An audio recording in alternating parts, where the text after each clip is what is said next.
Hey YouTubers, and thank you for tuning into the Dance of Tour review. As always, as per usual, I yabble on very fast and swiftly as always, as per usual, whenever I do tour reviews. Of course, yes, I didn't do a tour review on Saturday. Of course, yes, it was wet there. And yes, of course, back on Friday, it was like steamy hot. Of course, it was like 30 degrees Celsius. But man, we're pretty much escaping from the heat though. But hey, summer's not yet done. I don't know if we're going to have any more scorching temperatures next week. But who knows? It could be July, probably August, I don't know. Because most of the time the UK is always a damp and wet sort of place. But anyways, let me just go ahead and grab the webcam, and I was working on 4 waterbird products. Yes, waterbird products today, and one other playset that I was actually working on this week. And here comes Trackmaster Luke. Probably what it looks like to be a Disney themed sort of train. In fact, it's the Tony Parallel Disney Dream Railway train with a dumb-looking box car at the back, which looks very similar to the other one, which has Goofy in it though. There we go. Of course, yes, it's not the orange one I'm talking about, it's the brown one that looks pretty dumb but sort of kind of cool looking because it's very similar though. Of course, yes, it looks pretty interesting to see a doppelganger box car on this train here. It looks pretty funky. Looks like Chip and Dale having a bit of a, how would you say it, bit of a rock and rolly sort of ride though on that train car though. It looks actually fairly nice. And it looks like we've got Julie Dingaloo. Oh yes, that's the spirit. Whenever I remember reviewing this big tour review though, about the 4, if not 3 bullet trains and that Disney Dream Railway train from Japan. If you actually got off from Malaysia already though, of course during my holiday trip to Malaysia actually. Wow, it's fairly obvious to think of how much, as we say it, money I've been pretty much paying and spending this. But anyway, let's go ahead and take a look at the water toys. And we'll take a look at the other mysterious playset later on though. In fact, it's pretty much a cooler but pretty humid dono. Still warm and steamy, I believe. Even if it's like, you know, 15, maybe 20 degrees something, I don't know. Well, let's just go ahead and keep up with the tour review, of course. And I think our first one we're going to be taking a look at, hopefully Trackmaster Luke isn't going to be taking over the whole video, is a flip-flop origami Australian silver gale swimming and breeding Colonia Fish Feast 12-pack. Costs about £12 or £11.99. And what's quite funny about a lot of the flip-flop toy products and places these days is that the components are made in the UK and Thailand. It's actually something to do with the Malaysian holiday vacation trip. Of course, yes. I feel like I could make a separate video about it though, but I shouldn't talk about it and delve into that one fully because obviously, well, I've got a funny feeling that the Malaysian gods and the rest of my family gods are going to smash on me on that one. Talking about it though. Of course, yes, we've got some silver gales from Australia. They look fairly cool, and to be fairly obviously honest, that doesn't look too bad. The face looks fairly obvious. In fact, it's so reminiscent of what we've seen before. Of course, yes, we've got 4 of these adult silver gales, because in the colony you often have a pair of birds, and you often have many of those. Actually, you can have more than one pair of birds breeding, and they're also quite social as well though too. It's fairly nice in the way that birds can also breed in different types of colonies as well. You have seabird colonies, of course you have like heronries, which are like, you know, how do you say it, colonies of where long-legged birds like herons and storks and egrets nest on trees. And you also have pigeon and crow colonies as well, where they breed. But anyways, those are the silver gales. Of course, yes, they all have names. I'll probably have to double check those because there'll be other people saying, oh, but have you even posted the names of all those seagulls? Well, there you go. That's what they all look like. Of course. And yes, I've actually made 3 products based on those, which I'll come into it later on. Okay, it looks fairly nice. And we'll take a look at the chicks, which look, are these like redesigns? I don't know about you, but they almost look like total redesigns. To me though, I know there's like black-headed gull chicks, which are the ones I sort of remember thinking about. But yes, I don't know if they are silver gull chicks. Maybe they are, maybe they aren't, but the audience will just possibly have to tell me about these guys, just to decide on what species it is, and why is that. Just to let you know that the chicks don't have the black tail ends. Maybe it's because they're not juveniles. But let's take a look at the fish, because the fish are, they're actually anchovies. I would have thought mackerel though, but these guys are little anchovies. Luckily they're not sardines at the same time, because if they were sardines they would have looked like Wishy-Washy out of Pokemon. And I would probably get annoyed if I saw a lot of Wishy-Washis, because they're just way too darn common and mundane looking. But those ones look fairly nice. They look quite cute though, these little anchovies. Yeah, fairly nice. Although this one looks like a bit of a, well, sort of, how would you say it? Nervous or shy, maybe uncomfortable sort of expression going on here. But nevertheless, it is nice to have a bit of dynamicness of different expressions on the fish and the birds as well. Although most of the time I'd often see the birds as completely emotionless. But hey, let's go ahead and take a look at the next product. Of course, there's going to be 3 seagull themed products, but there's also one product here which is actually kind of like the odd one out of all waterbird toys. Okay, that one's nice, but that odd one out is actually fairly nice. I come back to take a look at this one here later on in this whole video, right? Next one here is a bit of a downsized product. This one costs about £7, but it's called the it's a swimming silver gull. Nearly gone to the Pharaoh, didn't I? Single family with chick duet and big fishy catch 5-pack. So they've just caught, holy mackerel! I believe they've just caught some mackerel. In fact, it's a very large mackerel though, and it's based on the narrow-barred Spanish mackerel. It looks quite a very interesting species. I must have made it because, well, I might have seen these species of fish, or should I say mackerel, before. Possibly in fish markets whenever you go to, like, Malaysia, of course. There you go. That's quite a nice looking fish. Overall, the stripes on the mackerel, of course, yes, it does look quite nice. Although, in my perspective view, it almost looks like a child scribbling sort of design. I mean, I could probably make a debate on either that looks like something out of a, out of a 3 or 5-year-old doing a bit of a little scribble scrabble.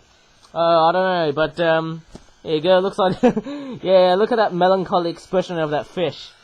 Or maybe this guy's a little scared, but yet also a bit grieved at the same time, because that might be his last time though.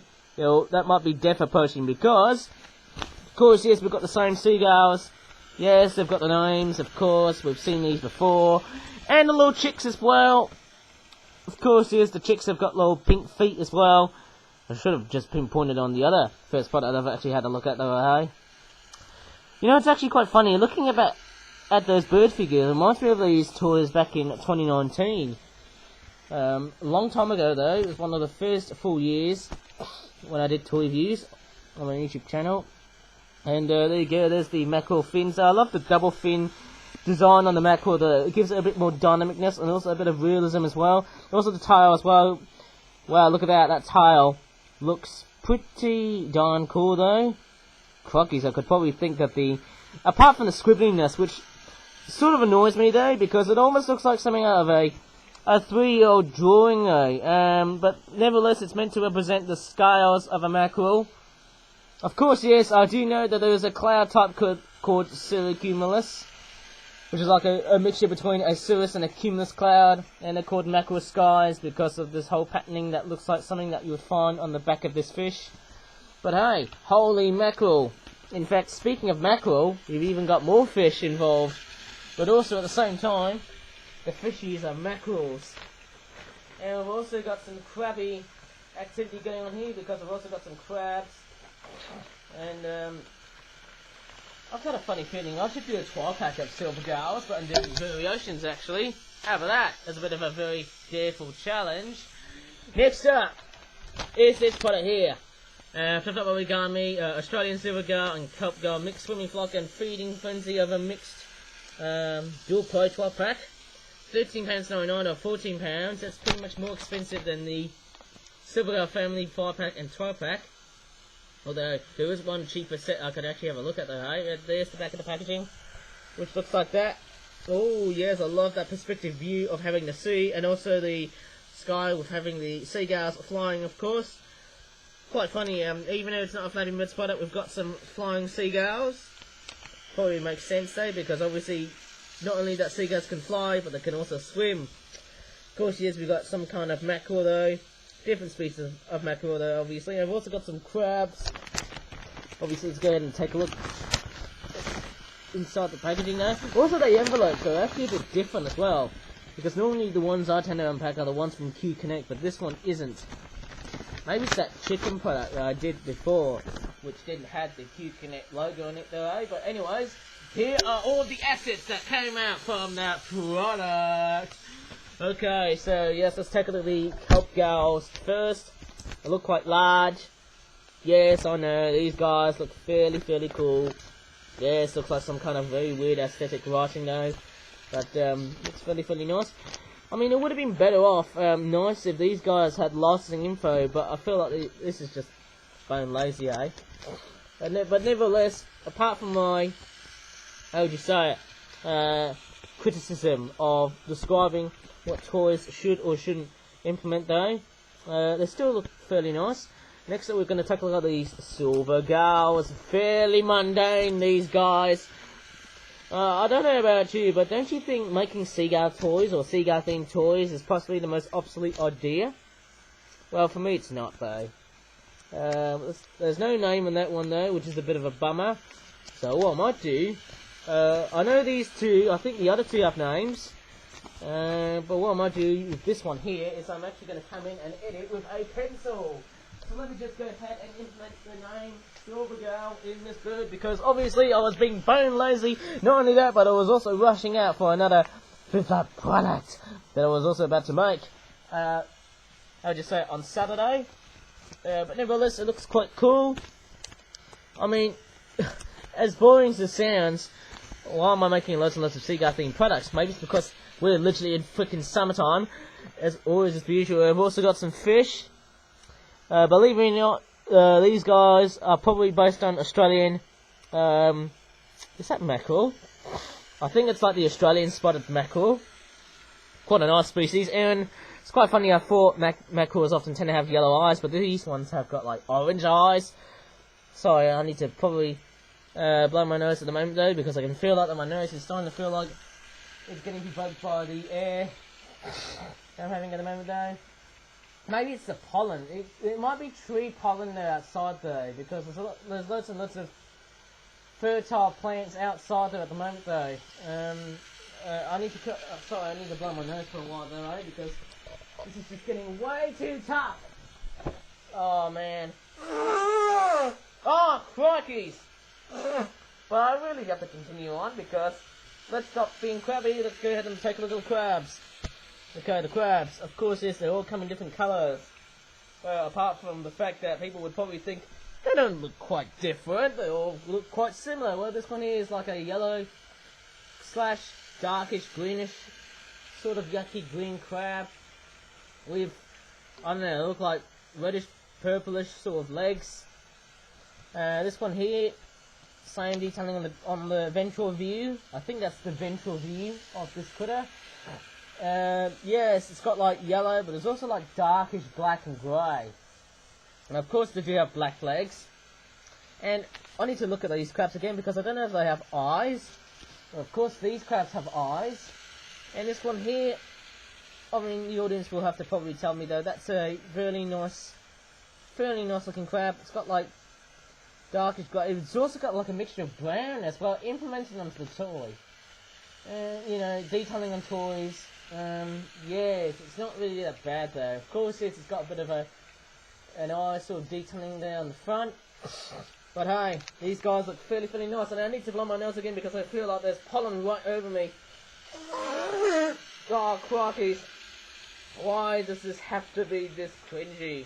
Or why does this video have to cringe out by just, you know, getting the sneezes right into my, you know, nose? That's probably going to get the audience a hernia. or nerdy about it though. Let me just put the gulls away. I mean, they do look boring though, but at the same time, it looks pretty obviously cool though, to think of, eh? And I have to say that the temperature environment outside has actually gone quite cooler though, even though I feel like it's going to be warm and steamy. And the temperature, in fact, it's cloudy outside, but yesterday we had quite a lot of rain, which was actually quite nice. Because without rain, the place wouldn't be as fertile as what we all thought. And yes, as I just flicked that product just now, of course, yes, I did attack the Christmas penguin, the giant Christmas penguin though. But let's move on to another set, which is actually going to make YouTube completely and utterly freaked out. And it's this product here. Flip up Origami, swimming white-breasted. Oh, waterhen family 5-pack. You know, the white-breasted waterhen, that's got to be one of the most explicit of all names out of all birds. I don't know if that will be very good for kiddies YouTube. I bet this will be only perfect for adults YouTube because it's got the name breasted.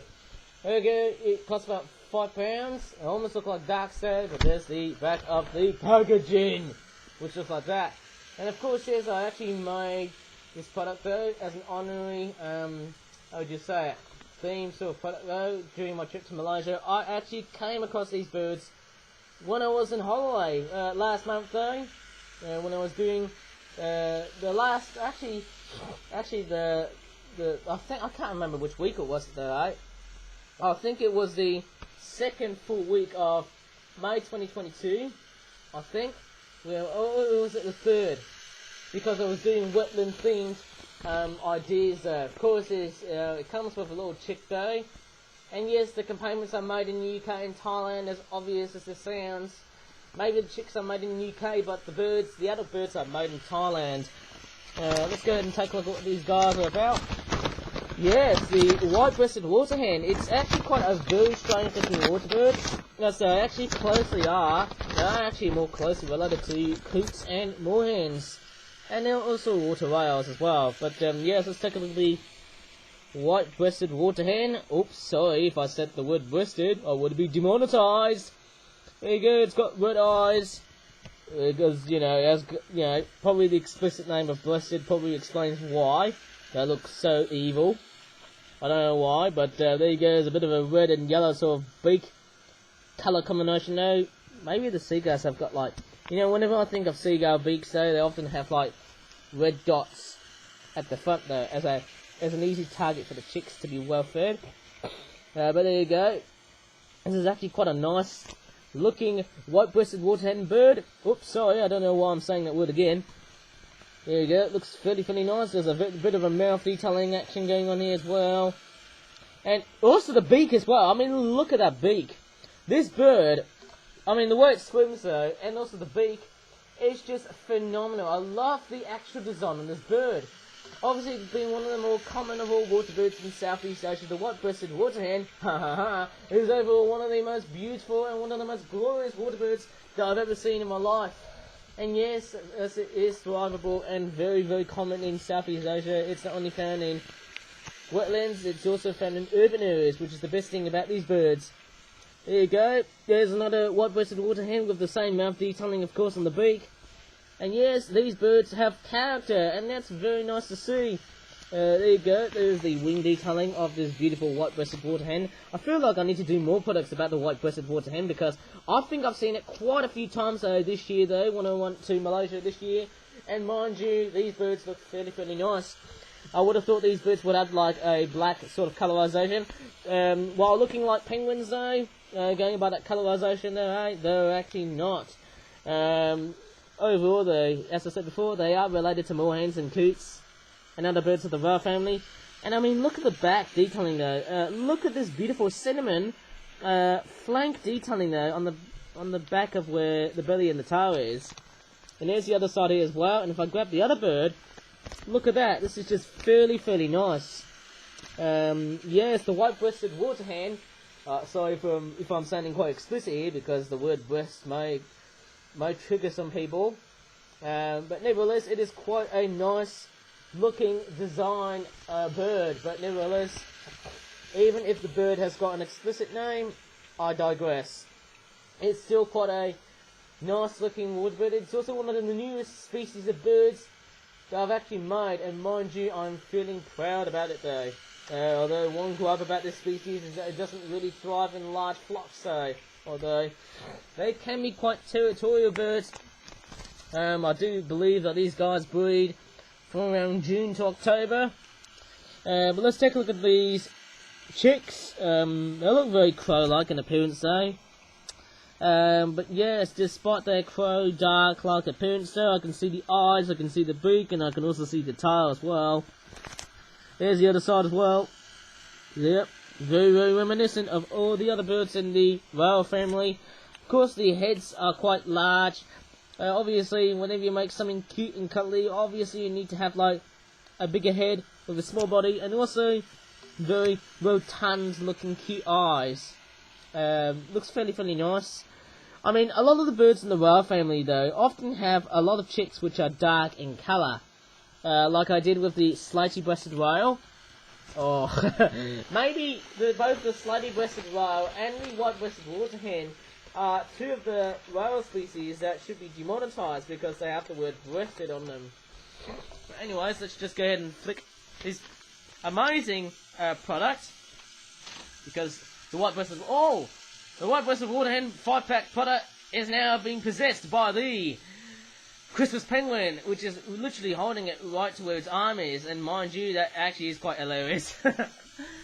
Alright, let's move on to the next product, or should I say last product, because last product I'm actually going to be taking a look at is this one here. This is a product that I actually made just recently for a couple of days. It's called the Flipped Up Origami Outback Island Monitor Lizard, or should I say Outback Island Perentie Monitor Lizard at Luxury Air Conditioner 5-pack, which costs about £8 or £7.99.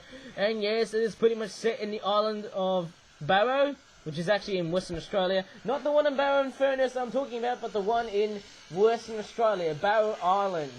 Yeah, it's not just pretty much a place in which nature can thrive. Oil has been founded there somewhere in, I believe it was 1954? 1956, I can't really remember. But yes, there you go, it looks fairly nice. And yes, I can see the artwork with the air conditioner and a broom. Who would ever thought implementing a broom on this set would be that quite abstract, but nevertheless it's meant to represent the theme of Outback Australia, more specifically Barrow Island in Western Australia. Not mainland Australia, Barrow Island in Western Australia. And as you can see in the artwork, it looks like this Perentie lizard is pretty much drinking some water, well, from what it looks like to be a drooping air conditioner. And yes, this lizard is sweating because he's in the middle of the outback. And also, what's also quite nice is that it also comes with an oil well with a working and movable pump jack. And it's quite a nice feature. It's like a nice kind of gimmicky sort of product though, eh? And yes, I know there's a bit of 3D-ness onto this product though. There's some good things I can talk about this containment, but there's also some bad things I can talk about this containment. I mean, let me take a look at the pros first. The first thing I like about it is that it's an oil rig, or should I say an oil well, with a pump jack, working pump jack. I love that gimmicky feature, that's the first reason. Second is that it looks nice in 3D.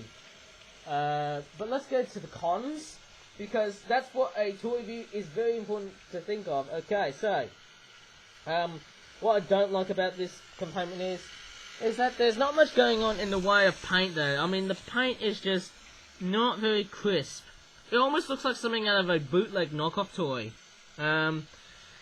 Overall, I think it's not really fully coloured in though. The amount of yellow is not enough. As you can see, there's a bit of white there. There's a lot of...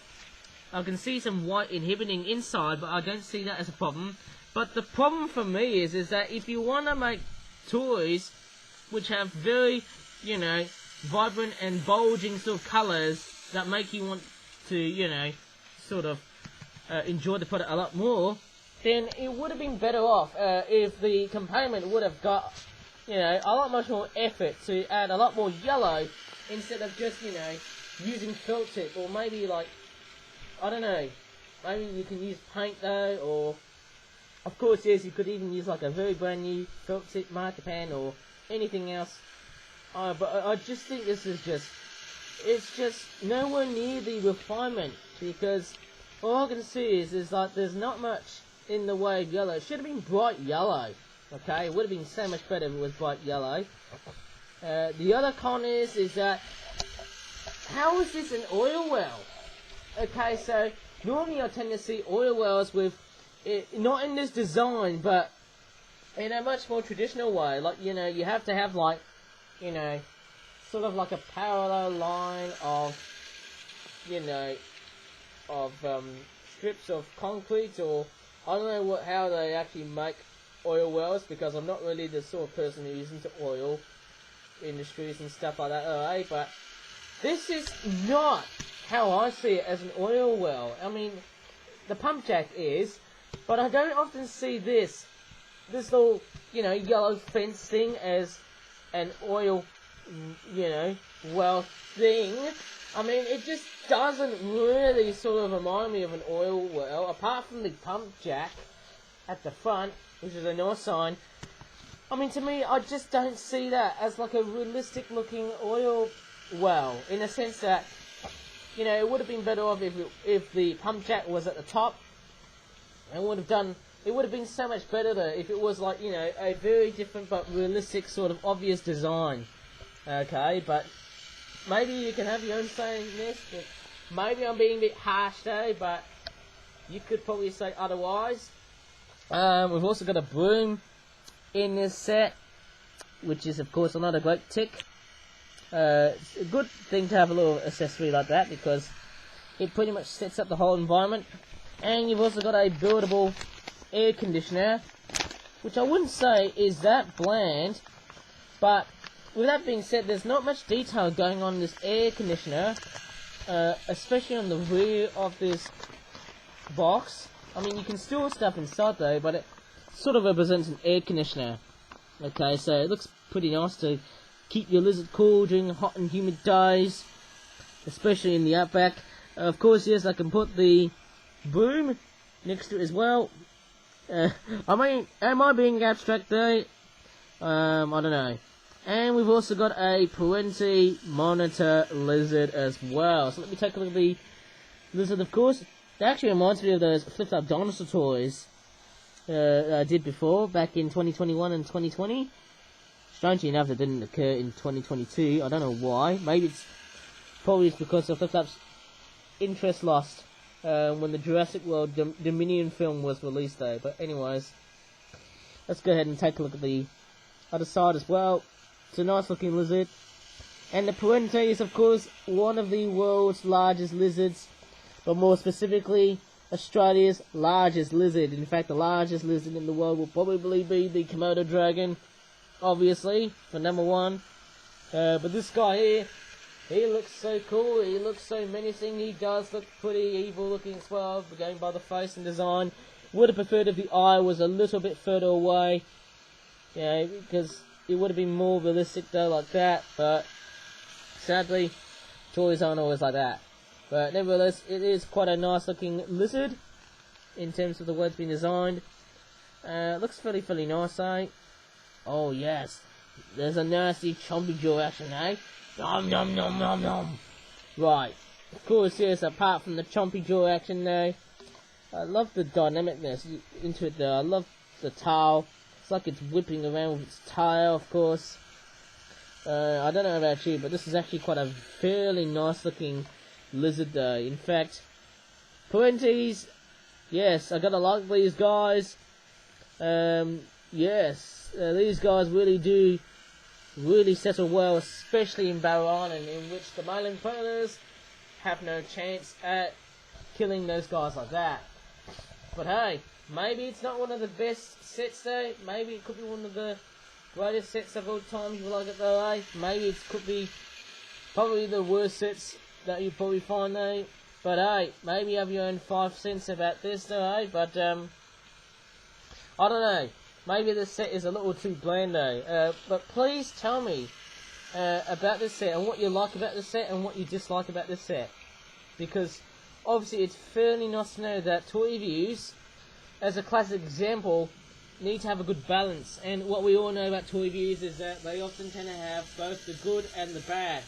And of course, as I'm doing the right thing, I just can't talk about the good unless if there is one, exemption of a toy in which the toy is made to be a very good toy, or not. That in fact, or there is one, exemption in which the toy seems to be 99%, 99.9% good versus, 1% bad, in the sense that, obviously this toy does have gripes, but the fact it's a little boring set, with a very cruddy, air conditioning sort of box and an oil well. I mean, maybe you have your own 5 cents in this, but I don't know. Maybe I would expect the way to be, if I take a look at the back of the packaging, I mean, it does make sense to have an oil well design like that, which indicates that the model is going to be looking like that.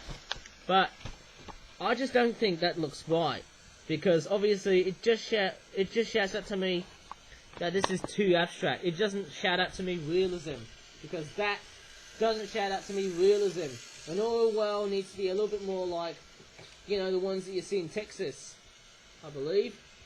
But nevertheless, that's just my personal 5 cents. But anyways, if you really enjoyed this very interesting toy review of Waterbirds, and also that Outback Barrow Island lizard toy thing, playset, whatever it's called, please give this video a like, subscribe for more toy reviews in the future. And until next time, thank you so much for watching out, and please have your say about that toy as well. The Outback Lizard, Barrow Island, playset, whatever it is. Okay, bye.